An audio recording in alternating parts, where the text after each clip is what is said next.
Jesera. Anda nyaya kuruizira. Right. Nyaya mkomana msuya gangaripo. Msuya akasakatika. Wangoni kweli.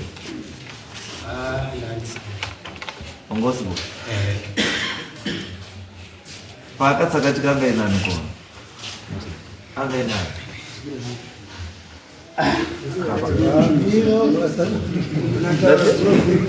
Anga nani? Ndaigara madepartment akasiyana. Ini ndaigara department kwakutomboti kwakuine AUP. Ndaigara kudepartment B. Saka department B ko ndandiripo koko ndakabva kudepartment B ko ndakabva kudepartment B ko ndabva kubva kuZimbabwe.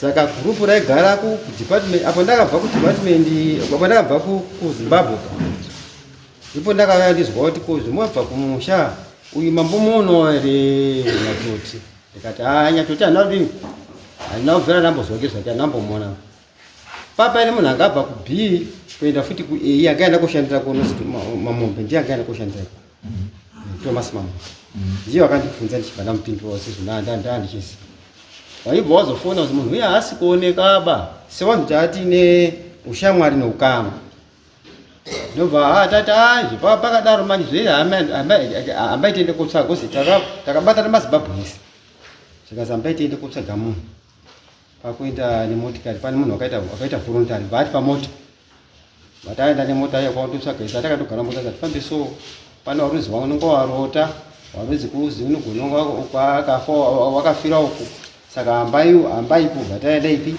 kotsvaga ikoko kwautodzoka wakutsvaga kuti taenda kuyabva tatoshaya kwautodzokera uno nhasi kubva ikoko ndabva kuna ndaigara kuchipatibhiyo kwauzonira kumba kwakuenda kuzonobatawo chi maakusenge sezvainge ihameni ndokuziva kuti hamuna chamunoziva ndinawo chendinoziva asi wandononyasoziva wanga wari kumwe wakomana wakawanda wakomana wanani ndo wanonyasoziva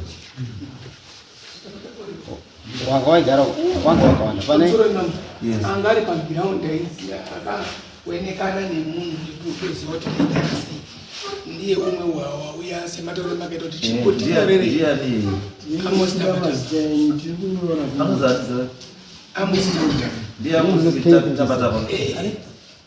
Kenneth Njese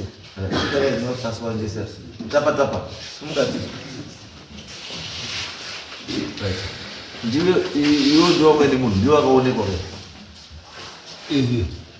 akakuoneka achitizvi kwanguriwo kuseni ikuita tiri pabasa tatatotanga basa mapasipoti aipera saka mukomana wakangoya makuseni ndobva atoti muning'ina ndozoita muti mukoma muning'ina ndikuenda kudhindisa chi pasipoti ndatara zvakanaka mukoma ndobva atobuda angobuda zvinobva pana kusvika panze pegedha ndobva atodzoka futi ati muning'ina ndasiya chi ndasiya juzi ndati hora mukoma torei batotora juzi rake batobuda paenda kubva ipapo zuva rakaduka zuva rakwaduka ndipo takazotrai kumufonera kuti aiziva kuti munhu akaenda kubhodha kuma66 anofanira kunge adzoka saka kuma6 koko munhu haana kudzoka ndofunga tatakangowanda pakambani yedu tangoshandira payadhini chii saka tatrai kumufonera foni yairinga but yanga isingadaiwi kusvika kwakawedza mangwana makuseni yakabva yaramba kuzoita sei foni kudairwa saka yaramba kudairwa isi takafunga kuti aiga munhu zvaenda kubhodha pane access yekuti anogona kubva angoenda kupi kumusha saka mukomana wepamwe aenda kumusha sekuti chi anga atosvika kubhodha munhu bcause muno pamwe waiti kana asvika kubhodha obva angoti ndakuenda umo saka tangogara tangoti pamwe munhu abva angoenda kumba izvo asina kudzoka ipo takagara 2 weeks ndopakazodzoka boys dzaenda kupi dzauya kuno kumusha waya kuno kuti patakaudza kuti tine dambudziko rekuti Nyatoti akabva panapa itaura nyaya yekuti chi ndikuenda kubhodha kodhindisa passport but haana kudzoka waya vakati ndisokumba kwacho kwanza hakuna saka todii takabvudza tarinadzo wangwana mapasipoti anga ari valid ndipo wakatanga kuti chingi ngatitange kupi kuLouis Richard St Petersburg titaisa mamochari maybe akati accident akaiswa mochari asingazozikani kuti zvakamira sei from there takatuma Nyatsanza neother guy mumwe akaenda ikoko aitaisa mochari paPetersburg Louis Richard kusvika kuMessina akati mese ndafamba munhama musina zvinhu zvakadaro munhu hakuna munhu akadaro ndikuvagumira kwendakangoita ndiko ndemaziri kudii okay mulungu wacho ndiani saba waka ndibara chamani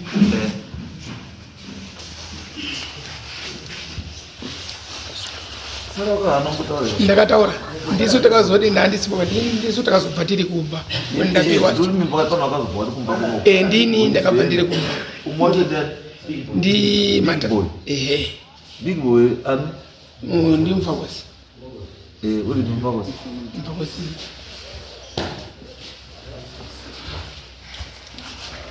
asema ni mfakosi ndinoitwa big boy mfakosi ndau yangu yakamira yakadai musi wakatanganya yakaenda pasaumani paishe saumani ipapo pakinga pane pachitaurwa wako pana kuizwa kumanendo wakadini wakakanganisa sikuru Nyatoti ndiri muzukuru wana sikuru Nyatoti saka papa ine zita ramukoma wangu saka ipapo ndakabvunza ndikati ndikukumbira kubvunza kana mhepo yengozi ichibuda inobudira kupi kwezi wakomana ndo wangu wachidini wana sekuru papa nemwana wako Nyatoti anga abudiwa ndasingatoziwa ndo pandakakanganisa saka zvadaro ndikabva ndapindura ndikazi iwe unofunga kudii ngoziya zvipi ndikati ndaifungidzira kuti mhepo inobudira kupi kune vanhu vakakanganisa maoko saka vanhuisa vabva vangondishuva kudani pandatangonyuva ndikati mhepo iyo inofanira kuuya kune chini kune vanhu vacho vakakanganisa saka kubva mazuva achiwo yayo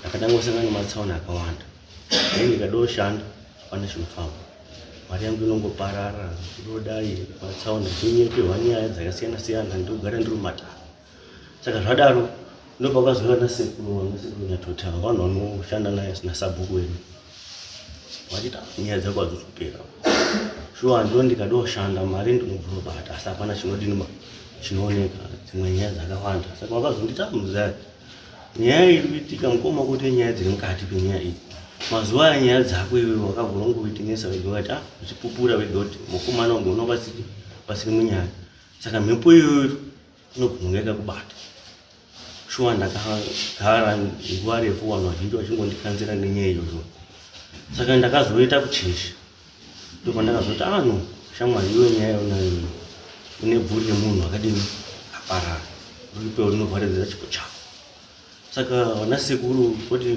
gore rapera pakabuda nyaya pakauya kwanyanjesero kwanjesero shure kuna nasekuru vanasekuru vakazouya futi musi wa 28 December kata muzaya sekuru akauya sobopi muzaya ndati ndiuye pauri nditaure kuti nhau yawakataura iya inogona ngere rudini ruri kukanganisa matambudziko akusangana nawo saka nhau iripo unofanira kupupura kwetiri kuti andonyaya iripo ndakasangana nasekuru wabwenda futi achitaura nhau iyoyo tovainge ndorinya achingondidzidziso chemuzukuru inini kudya ndandisiwa asi ndakakanganisa nekutaura kwandakaita ndatambira mhepo iyoyo saka ndakazoenda kuchechi tichitobatsirwa kuti ungofanira kuenda nasekuru ngaonenda kumba kwasekuru sekuru ndonyaya ndinayo ndakakanganisa mashoko angu aya ndakaitisa nyaya ndasingazivi saka ndotokumbirawo ndimudino undiregerere ndakangozi kupupura kwako ndokudini kuregerwa kwako saka sekuru vakabva azoti ndazvizwa unofanira kuenda kwani sezvo nyaya yamudariro unofanira kuenda kwamama wopupure nekuti wakataura nyaya iyi pane pachita chevanhu vakawanda saka nhau iripo unofanira kungozviendera pachizvako shuwa musi wa 5 pamwe nedare racho vanokwanisa kuya kuno ndanga ndashama kubva ipo ndo pandakazoona nasekuru akuonesa munhu ndo nhau iripo uri kudiwa kwamambo panhau yawakauya kumba kwedu uchidini uchitaura shuwa mambo ndotokumbira uregerewo kumbira nasekuru ndakatadza taura muromo iwoyo nasekuru ndo nhau iripo muromo wakataura ndekuti chii muromo wandakataura ndewekuti mhepo iyoyo wanasekuru munibatsiro ndimbatsire pamusoro imama ine ndinoitwa Elijah Nyatoti uyu muzaya mwana wemuzukuru wedu baba wake muzukuru Nyatoti saka panyaya yari kutaura iyi yekuti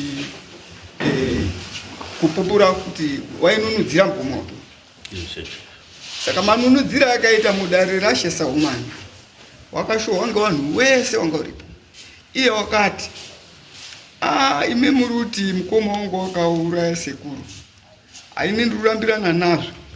Saka inini ndiri kuti mhosva yacho mhepo yasekuru, kana mukoma akauraya uyu sekuru, mhepo yasekuru yacho ngaive kwandiri. Saka adaro, if I'm not mistaken, iyena tandobva padare ipo pa hakunopera 2 weeks kana kuti mwedziba first born yake bva. Zvadaro takachovha nguva yange dare rakaitwa muna 2017, takachovha nguva tichichovha nguva, nyaya dzarutsanangura urudzada nyaya dzarutsanangura kuti ndakazodai ndizodai. Shuwa waisangana nematambudziko uyu ekuti once akaita mari yaingoperera mundau. Zvadaro iyena haasi kunyatsotsanangura ba kuti ndakafamba so nditaurirwa kuzi uri kubata tudoko. Instead yekuti ataure zvese kuitira kuti mufi aone channel yekudini yekumubatsira. Saka iyena uyu wakazotouya kumba kwangu aitaura sekuru inini ndatsva chipsire muzaya, akati sekuru nyaya zuro nezwana iya handisi kuraraba. First mumba mangu ini bedroom mangu ini makapinda nyuchi, dzapinda nyuchi ndakatadza kudzidzinga, ndakazodzidzinga ngemoto dzakatobuda hadzi dzaakuda. Asi ndakazofamba muzviprofiti kumachechi kwangoenda, aitaurirwa kuzi iwewe handiti wakakumbira here. Saka ndizvo zvawakakumbira izvi. Therefore the way yekundoti zvinhu izvo zvifambe mushe, iwe sekukumbira kwawakaita kukubatsira kuti ngotoita ngekuti munhu uyu haabvi pauriba ngekuti wakamukumbira. Kutobva pauri iye munhu wacho ena uchakuripisa kuti uzodzidzise nevamwe wasara kumba kuti hazviitwiba kununudzira munhu usingazii. Mushure mezvo ndiko kuzo atsanangura kuti wakazouya aibva ataura nyaya dzake zvidzidzo, ndikati ashamwari wonaka iwe wakadaidzira paruzhinji ukati iwewe mhepo yasekuru Daniel nyatoti ngaive kwandiri ngoti munyepera mukoma wangu. Therefore iwewe unofanirwa kuenda nyaya yako mambo mutasa, iwewe unofanirwa kuenda wozvikupurira pamberi pamambo mutasa. Ndini ndakamutaurira kudaro mona, asi iwe yake yanga kuti pamaidi mishando kuti haandazvizwa asikaziva manje kuti zvemunhu mufi handigamuchiri mhepo yemunhu mufi kuti yapera hayo ba ingopedzwa ndiye mufi wacho ndisikakanganisiba. Iyena unotoziva, iye unotoziva hake zvese zvakataurira maifamba manje muprofiti. Alright. Inini muri kuti here mufi ari kumanifesta through ipopa ndipo ndikugutsikana mizvo because iwowo mwakazofamba wakazi chii? Inini ndakataurwa nayo kutaura kwawakaita nebvure unaro nokuti zvese chakanaka chinobva chabuda peuri unoshaisa mukana chakanaka kuti ndo pane mhepo yacho. Nyaya yemufi hauna kumudziwa. Nyaya yemufi ka munoona yekutaurwa inotaurwa kuti musha medu mune nkosi yemunhu iyoyo inototaurwa wakadaidzira kauti inototaurwa. Saka tiri kuti here mukoma wako akauraya mukoma chani mukoma wangu ndakabona zuro hatotombowirirana ba ndikatoti pane nyaya iyoyi yacho ka ndikatoti nditomupowe kuti umanyaya muri kuiona sei hatiana tombowirirana ba. Ndiye munhu hataitofambidzana zvakanaka but rese hatowengana zvisikatomboitiwe. Unotonditi pampangu sasvike kudabatsiwe amusori ndimbobatsike mbomungu. Inini ndiri kuona kuti muri moyo wongotero ngekuti isusu tabva kunoku tasvika kuSouth Africa. Mukoma wake uyu nemunina wasanjezera ndiwo waigara nemunhu wakatsakatika uyu waigara namamombe nzvimbo inonzi Itswata, isusu tichigara mamakato pamwe chete munhu wakatsakatika uyu.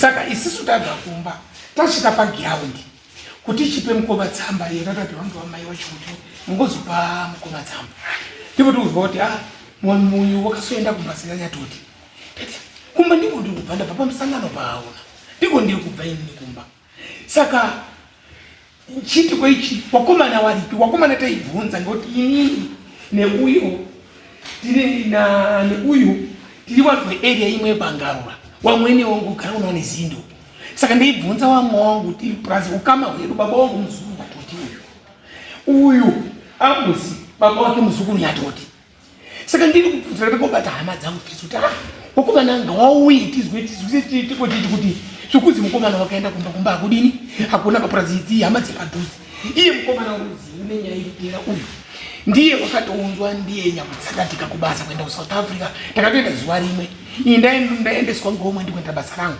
uyu ati mukoma wake ngemunhu wakatsakatikawo tibva taenda kugara mumba momwemo tisati tasplita ba saka nyaya kachizeta kuchibvunza kuti mukomana waripi zveinini ngauye tizwe chitiko ichikuti taita tega tobva kumba munhu wakasimuka sei uyu humba taura ndipo watsanangura angasiri ndabonga kutoungana sawa imusarwaka muri kubvunza nenyaya yemunhu uri kwazi hakuna kumba sei mukomana wakasimuka nguva dzakadzikana kaita kumba murobva muripi tikatobva ndipa musangano tosaa ndofunga uri kumba asi tise airtime udini mufoni takabva tafona ipi kumba tafona kumba patazori munhu hakudini hakuna tobva tadzoka tikati aiwa nyaya idzvaya neuremu hwakadari ngatichidaidze mukomana uyu nemunina uyu waigara mumba mumwemo pawakasara ipi kuSouth Africa ngiriri ndataura kuti wane mukoma wangu wandibvise munyaya yekuti pamwe pane zvininoziva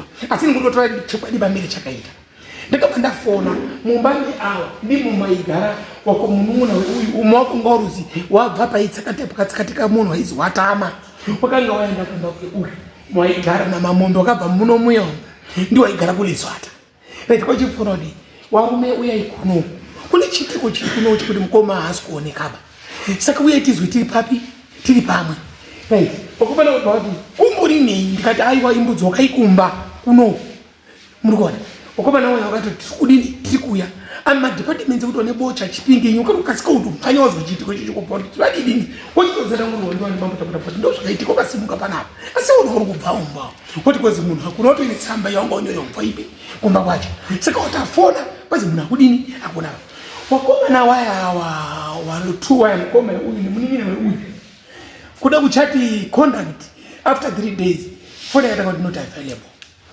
foni not through tata zvedidini ukomana ukabva watobva futi kumba namamondo waibva kuti uya kumba kunoku awanozoatenda chitiko chipi ichiba muruzwa saka futa tirikweshana tonga tomarana payapayatupa mapwenzi payapaya tatiri kuti tinyatsa kubudisa semajekera akaita zviro ini handisi kuti haana kuuraya ende handi munhu unosiri kuti hasi akauraya asi chitiko icho chakativhiringidza tese tatiri pagurupu kuti awa watomirira dambudziko nekudhoneta mari inopinda mapurisa kuone ripota asi awa tingogara nawo kumba kumweyo endi hama dziri very close haana kuatenda chitiko ichi watobvanye zvekuenda kumba kuchinja 3 president same time kuti pakatsikatika nyatoti apa chitoina wasvika mberi ubva wazwa kuti ndonyaitika poto uyaipi futi kumba zvingorewei saka zvakuchitaurika manje nemaonero anga kuita watongi pamberi pekuongorora nyaya ukatanga kuona mune mbonje kuti apa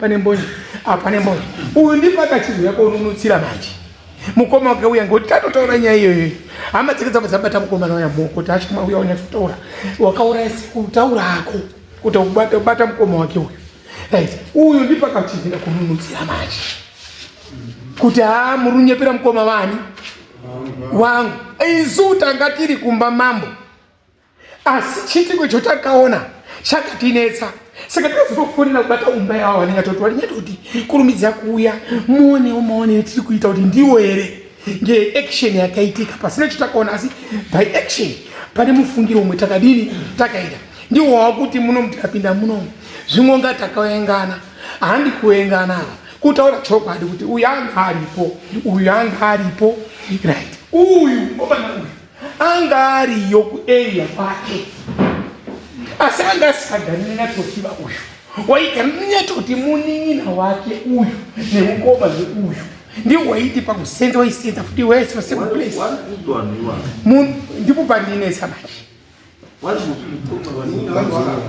Munina wake wakafa wewe. Uyu mkoma wake takato ndodesa masamoni sabata wali makaitasi. Roli netso kuti tashupira nge kufamba tati siku. Uriyo mamo. Tukoma na kusika nini? Ndekwa pamusoro yechangamiro ndekwa sipasi nyatoti pane spika wabva kutaura apa une zviitiko zvaakaitawo iyeyu.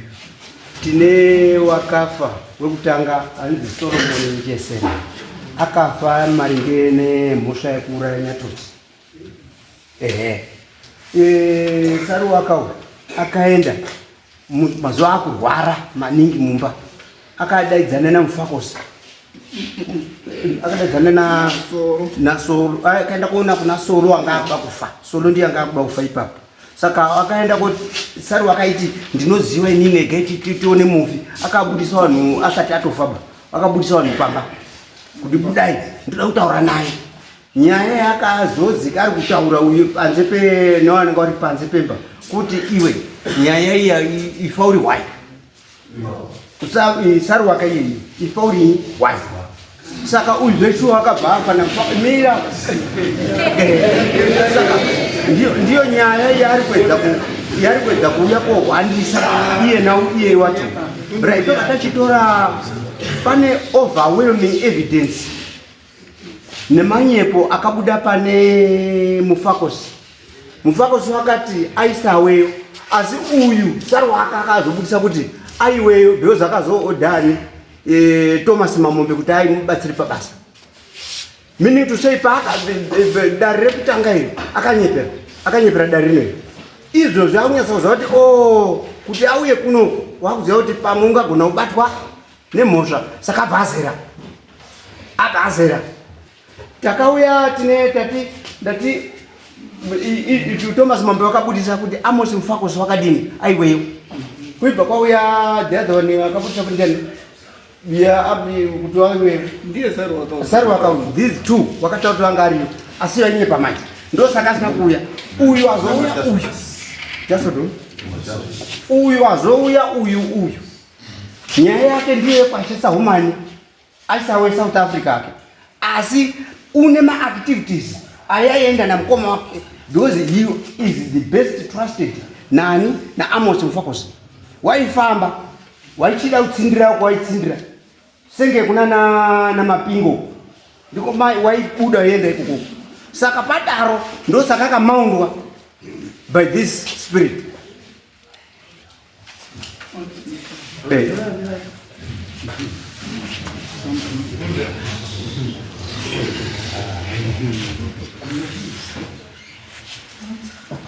Uyu alikuwa Sigorero.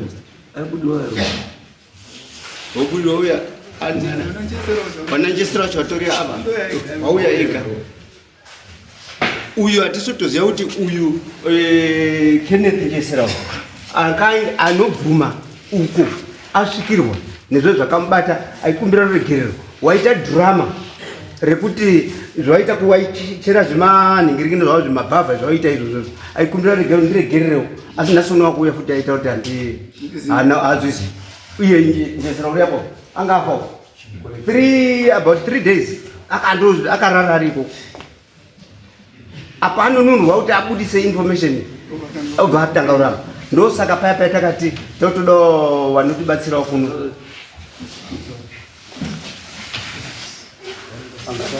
Mama zvirutaurwa izvi kunotanga kwamba ndini Kenneth Njesera zvirutaurwa izvi ndaibvuma inini ndakarwara kuti 3 days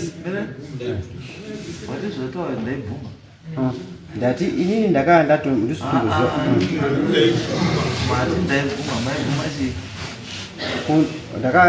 kundobvumira chinga chitotaura ndakaa ndabva ndakaa ndisitomboziva kuti ndiipi baba ndakarwara ndasimboziva kuti kana kutofamba konadita panapa ndaoyakutoita zvekuti ndasobuda na 3 o'clock ndisvike panapa ngwaina. Saka mazuziya sei mukabairwa mune zvomaita vanhu vaitonditaura kana munhu aitondimutsa kana kuti waenda yako kuona asikatobozviti ndiani ba mambo kana marwarisa munotaurirwa nevaya kunoona munobhieva zvakati ndiwo kwari nditaura ndorwara ndokoto ndasikamboine sadza kana basi ndiyo yaitonditaurira kutaura nhingi wakauya pano ndasikambozivi chiro munotaurirwa ndopanzira bambo mama kudai wanga uri kuzviita wachikuchinja ipapamba ndiwa uri kutaurira ndasambusikana makabvumira chii pane zvondiruziva orit wakakutaurirai wakatauri makabvumira chii aiwa ndati pane vanhu vakauya waikutaurirai zvamaiita handiti kwamuri ndo waikutaurirai muchirwara wari kuti pamairwara makataura kuti ndakati ndibatsirei ndarwara ndarwara nei ndina kutomboziva kuti nekuti ndakandobatwa nemusoro saka ivi muti wataonai kutaura kuti mamurwara ivi muruziva kuti mamurwara kana kuti ningi wako kwauya panapa ningi wako kwauya panapa vanhu vangaiko kutaura kuti murwara imuruziva kuti mamurwara mamuruziva kuti mamurwara zvine relevensi yekudaro kuti vanhu vangaokai kunitaura kuti wakarurwara asi imamuruziva kuti makururwara azvatoonani inisi pandiri kuda pandiri kuda ndepekuti pamairwara vanhu vakaya chikutaura kuti pamairwara bambo maiwawata maitaura zvakati taura izvo maitaura zvaitaurwa nevanhu kuti ndozvamaitaura mururwara asi maitii mururwara wakati apo wakamuka wakati kwabatawo kumakuwa kwabatawo vawati ndoda sadza nenyama ndizvo vanditaura kazi kumakuwa kwayabatawo ndizvo vakangonditaura hama dzangu dzatonditaura ndizvo vakanditaurira yabata sadza nenyama basi ndizvo ndakatoka asi yapo ndazvitaura sikazvizi inini ndoda baba kuti hapana ere angakutaura kuti chachikurwarisai mamuri kuvavata nenyaya dzanyatoti hapana here kuti mamairwara bamba muchiwawata mamurundoti pesi pesi pamba mukanyatoti iwe nyatoti mukada kudai nyatoti inyatoti nyatoti hapana here akamukudza izvo zvekuti wanga uchitaura ngezvanyatoti haunambonditaura hapana wakambotaura ngezvo asi kuti mambo ndiri kumbira kuti nditaure umbouyu ndinoziva panoko ndandiri kuti pane pasarira apo ndiri kumbira kuti nditaure unotibatsira kwatiri kuti ndibatanise handiti wakomana apo wataura kuti handiti ndataura kuti ndiri kwati tati nepoint a nepoint b ndaigara saka pakagara handisi kuti ndiwo wakomana wakauraya kana kuti handisi kuti wakauraya kana kuti hawana kuuraya saka izvo vakaita manje Amosi nemufano wangu ndio vanhu vaigara panzvimbo imwe muri kuona kuti wakomana vasikautaura panapa uyu repa vazi tapatapa uyu ndimukoma wamwesa wamwe wataita havazvidzwa wafana saka ini ndaigara naThomas Mamombe ndiye ndaigara naye asi shamwari chaiyo chaiyo yanga iri shamwari chaiyo yanga iri ya Solomon anga ari Amosi Mufakos ndio ipapo kana moto waitenga wese kana mkaona pa unogara masitende apo akatogura akatoti umwe apa zvekuti inini kana musoveni ngomboti pane musoveni akamboswera naAmosi kabva zvingombotaura naAmosi hapana zvingombotaura naye asi wakomana apo wakagara apo wakanga wagara wazosara wagara kuyako wakazongoita zvingotsvagawo nzvimbo kuti uko ndatigara ini naAmosi kosi naThomas ndichitatu wakuru wanga vari ikoko saka waingotsvakawo basa vakangofarirawo basa kungoti basa kunoku kwakati hakusinyasa kusenzwa zvakanaka wakabva wabvuka wakanga wari kwakuya kogara zvatoera mukomana kazokuti kazindiya wakagara nawo akazodai ndodonyasa pabude pachena pamwe kuti mhepo dziri kubva here kazvirivi wakauya kwabva wandosvika bva watogara hatina kufundzira kuti wakomana ndogara wandoti hatimboita basa redu tudzoka maima timbori muno kwabva waita basa rawo riya irewaiita riya basa irongwa chine vaita basa ravo hatina kungada kubvunzana nawo, asi nyaya yakaitika manje kuti pane kamwe kadudu kakaitika pane vakomana vamafambira vaita ava wakabva wataiti munhu kanga wabva kunzvimbo kongauri kanga wada nguva kanga yadi bata kamboitaura futi muno ngongawo kuti kana dai ari mafuta kana ufu kana muriwo unokontributawo. Saka tomasuya mamombe uyu takadaidza uyo wakaya pana koya wakadaidzwa iya kuno angataura Thomas wakabva ati ini vakomana vakabvunzwa mari yekuti bhadharai mari zviri kuitawo wamo pane munhu wani aitora mari iyoyo ungaridika pazuva vaibva atora mari. Saka pakutora mari payo vakomana vakabva varamba vandodini vandokunya. Saka Thomas ndiye wakataura kuti Thomas akati Thomas akati maitire muri kuita ndakazwa futi kuti makanyudza vanhu kuna vanhu vakanyudza kuno muda vakanyudza futi vanhu. Saka ina ndinombobvunza kana mbotibate kuti nini ndakabvunzana nawo wanga wandotoshana wandori wega wakadaro wakadidini wandori wega wega. Asi chakazoitika ndichiziva kuti mhepo idzi kuti dzizofambi dzizobate zvekuti inini zvinotaura vanhu vese avanokude zvekuti kuti ava ndasikagari nawo bana ndaigara kwamutega handina vambofamba nawo. Asi uyu apo wakanga waribvunza paya ndikati aiwa paine vanhu waindotaura kuti kwamakati ndokune vanhu vakauraya vanhu ndokwakauraya vanhu asi ini handisikanyaso kubvisa ako mumusoro bvonyasa kudai basi kuenda kotsvaka ndatienda kutotsvakawo tikatendera kwazi kuno hatiendi kwakati tikatsvaka tikakwira mota tikatendera Limpopo province yese maZimbabwe ekuhondevhare kuno takaenda kutsvaka tese vataenda kutsvaka munhu hatina mumona. Right, wazouya vakomana watenderera kuti wauya ndikati mukomana ndi vanhu vanotaura ndati wamwanongotaura kuti uyanga nifana wenduti wozi Solomon anga ari mwana wababa wangu last born mbaka ndikati ngoziva kuti vanhu vangotaura wadaisi ngoziva Solomon maitire akaita Solomon ndiyo last born mbaka noyesa muzoka natotasa kana zvakaita kana apa akatofawo futi inini ndakatogara futi mukadzi wacho. Saka handifungoti Solomon kana kubvira mudicheka huku chashayanga asikadini anga asikakwaticheka. Alright. It's okay, gara basi. Right. Nene gara basi la. Gara. Right. Sigiro rendu ya riku. Arna kuyandi. Right. Nandu da. Nandu da mese this coming weekend mese muripo. To conclude this weekend muripo here mese.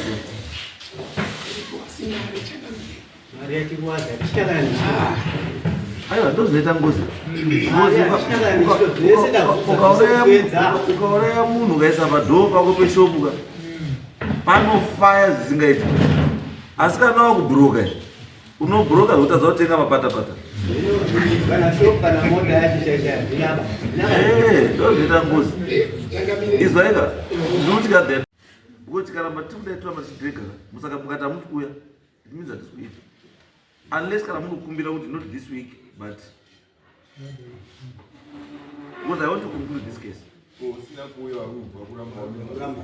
Ndosaka ndo aiwa iyo watikudzira magondo ati ndosaka nduti inini are you free next court nechini that date one not date that that's 24. Saka imimi 2 years for 7 tite make sure to me so work with conclude on that day. Ayo don't worry.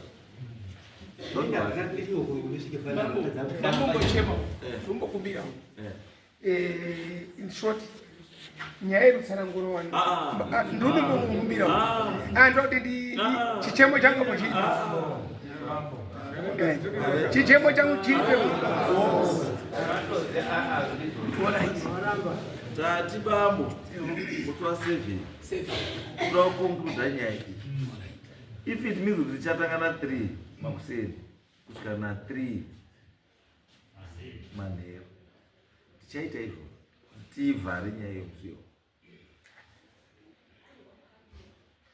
Saka wanga vari kotsipika waya achimhanya yekotsipika 7 asati asvika because musakatsipika before musi wa7 acheta pedza ati hanyaya tanayo musi wa7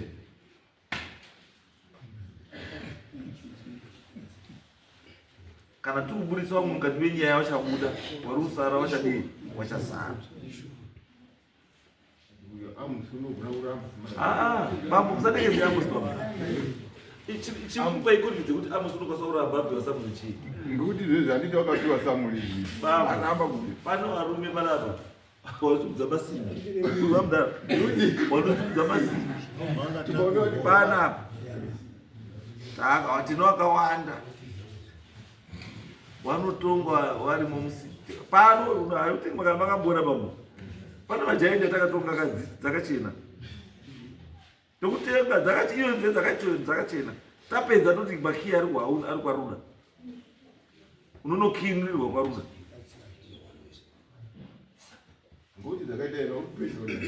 aiwa bambo imimi kana muda bambuka musauye musi wa 7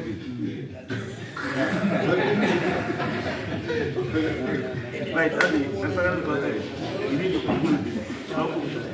andi